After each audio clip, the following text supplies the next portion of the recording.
3 जनवरी क्रांति ज्योति सावित्रीबाई फुले इनके जयंती का दिन है। यह दिवस महाराष्ट्र के अंदर नहीं बल्कि पूरे देश में जहाँ जहाँ पर भी महात्मा ज्योतिराव फुले और सावित्रीबाई फुले के फॉलोअर्स हैं, उनके अनुयायी है, वो तमाम लोग आज यह दिन सेलिब्रेट कर रहे हैं, मना रहे हैं। जैसा कि आप देख सकते हैं पीछे भी यह जो चित्र आप देख रहे हैं, यह जो पंडाल लगा हुआ है, यह कार्यक्रम भी सावित्रीबाई फुले जयंती के लिए ही ये बना हुआ है।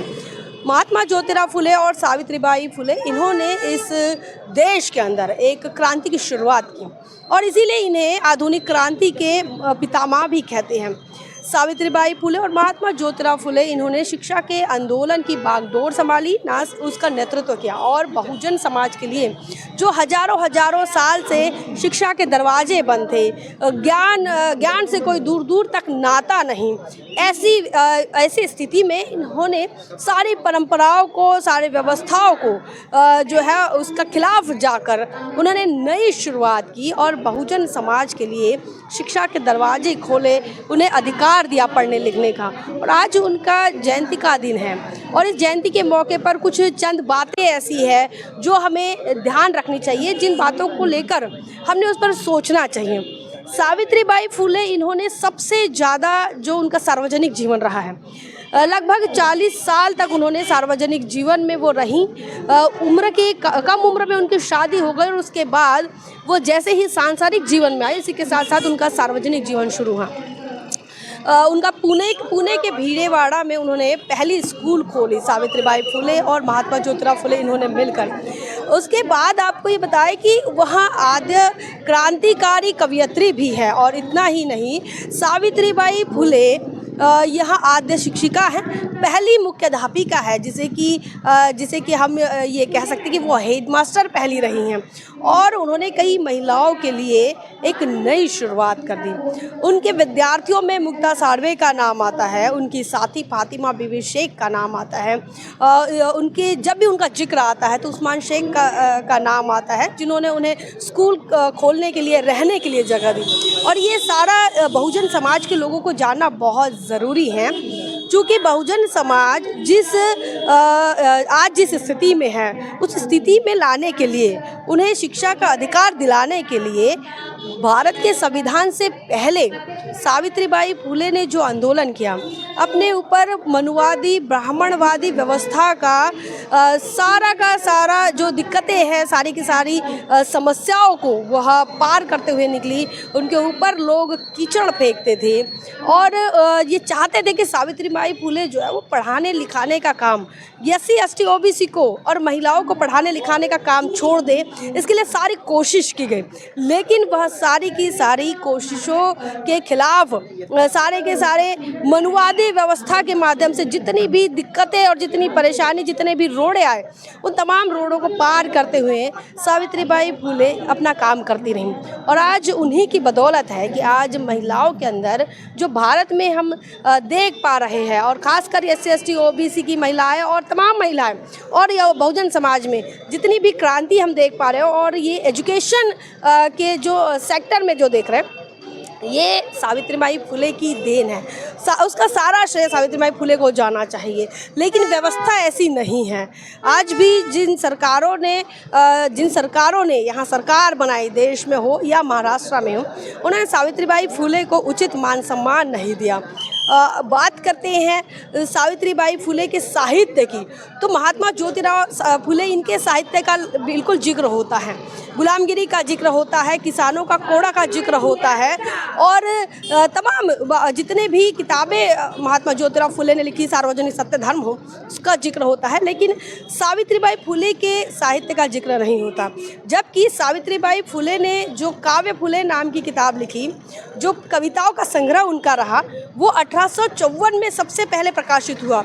महात्मा ज्योतिराव फुले के सारा रिटर्न मटेरियल बाद में आया, पहले सावित्रीबाई फुले का रिटर्न मटेरियल आया और उस रिटर्न मटेरियल में सावित्रीबाई फुले ने शूद्रों की अवस्था पर उन्होंने कविता लिखी है, शूद्रों के दुखों पर कविता लिखी है। सावित्रीबाई फुले ने महिलाओं पर कविता लिखी है, मनुवादी जातिवादी व्यवस्था के खिलाफ कविता लिखी है। अंग्रेजी भाषा पर सावित्रीबाई फुले का लिखान है। उन्होंने लिखा है कि अंग्रेजी भाषा कितनी ज़रूरी है। सावित्रीबाई फुले ने इंसानियत के लिए कविता लिखी। सावित्रीबाई फुले लिखती हैं कि शिक्षा का अधिकार वो अधिकार है जिस अधिकार से इंसानियत आती है और जो इंसान के अंदर जो पशुत्व है वह हटता है, वह खत्म होता है। तो इस प्रकार से झकझोर करने वाला जो साहित्य है वो सावित्रीबाई फुले का है। सावित्रीबाई फुले ने ये भी लिखा कि भाई इस देश के अंदर ये जो व्यवस्था है, अगर उस व्यवस्था का अगर यह कहना है कि SC ST OBC के लिए, शूद्र अति शूद्रों के लिए पढ़ने लिखने का अधिकार नहीं है, तो सावित्रीबाई फुले ने कहा कि ऐसे ग्रंथों को फेंक दो, जला दो, खत्म कर दो और शिक्षा ग्रहण करो, और शिक्षा ग्रहण करके ही आपका जो है आपका उत्थान होगा।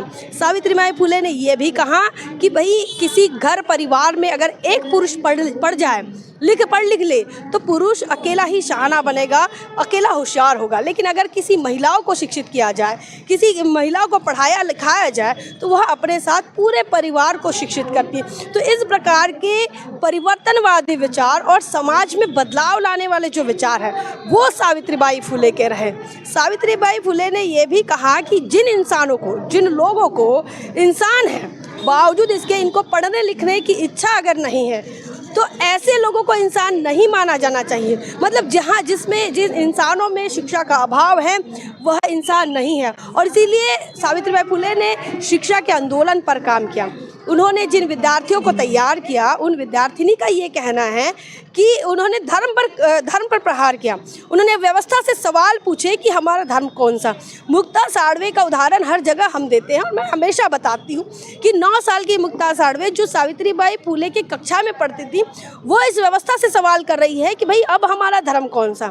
चूँकि वो अस्पृश्य समाज में पैदा हुई, वो अनुसूचित जाति में पैदा हुई, उसके साथ भेदभाव हो रहा है, उसे ना मंदिर में जाने दिया जा रहा है और व्यवस्था ने उनको सड़क पर चलने के लिए मना कर दिया, पूरे कपड़े पहनने के लिए मना कर दिया।